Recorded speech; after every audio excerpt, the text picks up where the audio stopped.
Hi, it's Miss Sullivan, and now it's time to do something with this language of algebra. Now it's time to work on simplifying algebraic expressions. So remember, we're looking at expressions. We're not looking at equations, we're looking at simplifying expressions. We're not ever going to come up with a nice, neat little number. We're basically clarifying an expression by writing it with its smallest possible number of terms. So remember again, 2 terms binomial, 3 terms trinomial, more than 3 terms polynomial expressions. And the aim of the game is grouping like terms. Before we move on, just a little reminder again about those conventions of the language of algebra. We try and remove multiplication signs. Division we express as basically in its fraction form. When we organize terms, it's good to have the coefficient followed by your variables in alphabetical order. So here I've got my coefficient followed by a squared bc. That's just a little convention. You don't have to put your pronumerals in alphabetical order, but that's like a convention. And then of course, remember all of those invisible ones. So adding and subtracting like terms. Let's start with adding and subtracting. Very much like when we were working with index laws. We've got adding and subtracting, and then we've got multiplying and dividing. Adding and subtracting, it's really important to remember that like terms must have identical pronumerals. Your index laws don't apply when you're adding and subtracting. They apply to multiplying and dividing. So let's have a little look. What I mean by that is that 3x plus x, they're like terms. 3x plus x is 4x. 3x plus x squared, these are not like terms. So let's do a little example here where I've got 6a plus b minus c minus a minus 3c plus 4b. My first job is to group like terms. So I'm going to start with 6a. Be really careful with positives and negatives. So I've got 6a, yep, that's a positive, it's a positive there. And here's its little, I've got another a. 6a minus a. Excellent. Now I'll start with b's. Plus b, have a little look across if I got any more b's. Oh, I do. Plus 4b. And let's have a little look here. Oh, minus c. Any more c's? Oh, there's one. And again, noticing that it is minus 3c. So now we can simplify this.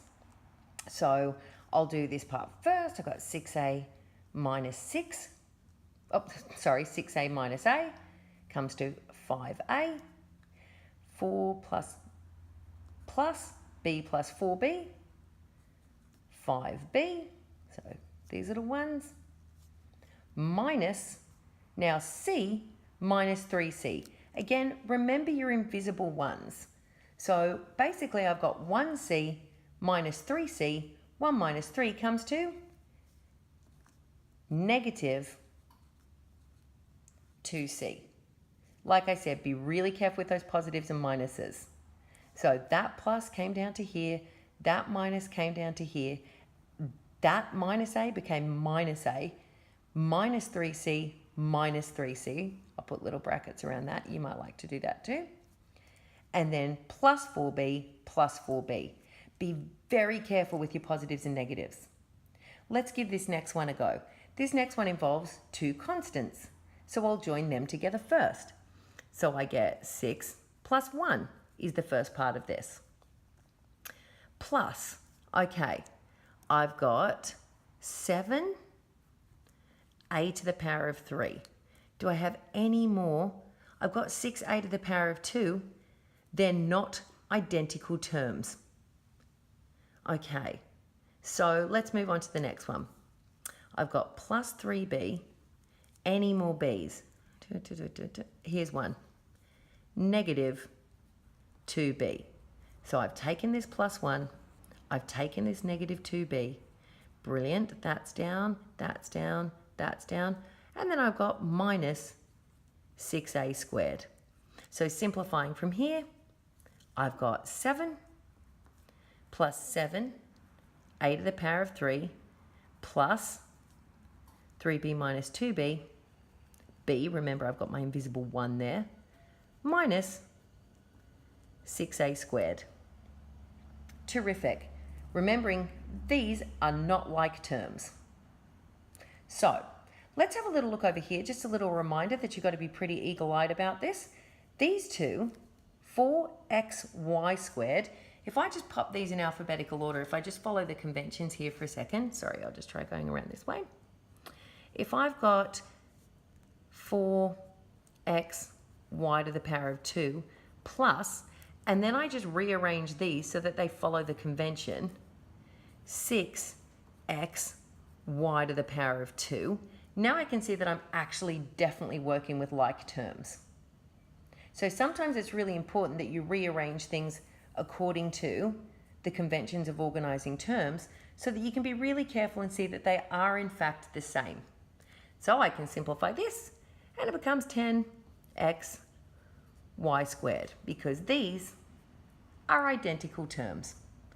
Okay, multiplying and dividing, we don't need to spend too much time focusing on this, but again, it's all about like terms. However, this time, I can apply index laws. So let's have a look at this first problem.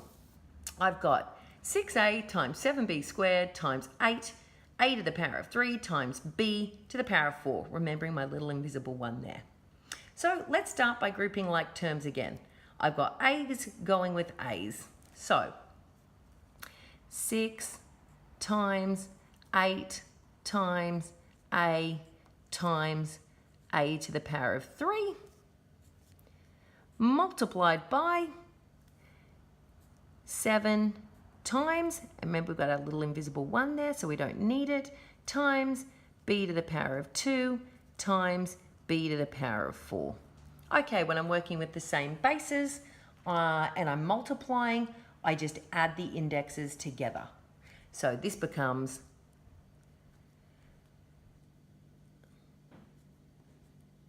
just doing a quick little sum in my head, 48 times a, remember the little invisible 1 here, 1 plus 3 is 4, times 7 times, we've got 2 plus 4, b, 6, and remember, according to the conventions, I get rid of those multiplication signs, and I get 48 a to the power of 4 times 7, b to the power of 6. Terrific. Let's just remember it again now for dividing. And again, going back to index laws, you've only just recently done this. So, sorry about this, I just have to tilt it a little bit because it's too hard to write at that angle with the camera. So I'll just tilt it a little bit. Sorry, it just got a bit wonky. But what does this mean? This means 8, again, grouping like terms. 8 over 2, I've got my coefficients together, times, all right, here's x to the power of 4. Any x's? Yes. X to the power of 2 times, now I'm going to go with this one, y to the power of 6. Now there's nothing on the bottom to match it, so it goes over 1 times, and I'm left with one term down here, z to the power of 3, nothing here to match it at the top, so we pop in a little 1. Okay, let's have a look at how this works. Can I simplify? Sure can. That goes into itself once, that goes into itself 4 times. So I've got 4 over 1 times, okay, 4x's, 2x's, 2 would cancel it out, 2 would cancel it out, x to the power of 2, so 4 minus 2, apply my index laws, cancelled out to 1. This one, y to the power of 6 over 1, can't simplify, simplify, can't simplify. So this then becomes 4 multiplying across the top, x squared, y to the power of 6 times 1 is just itself, over 1 times 1 times 1 times z cubed. Excellent. I hope that's helpful. So again, just remembering when you're adding and subtracting, it's super important that your terms are identical.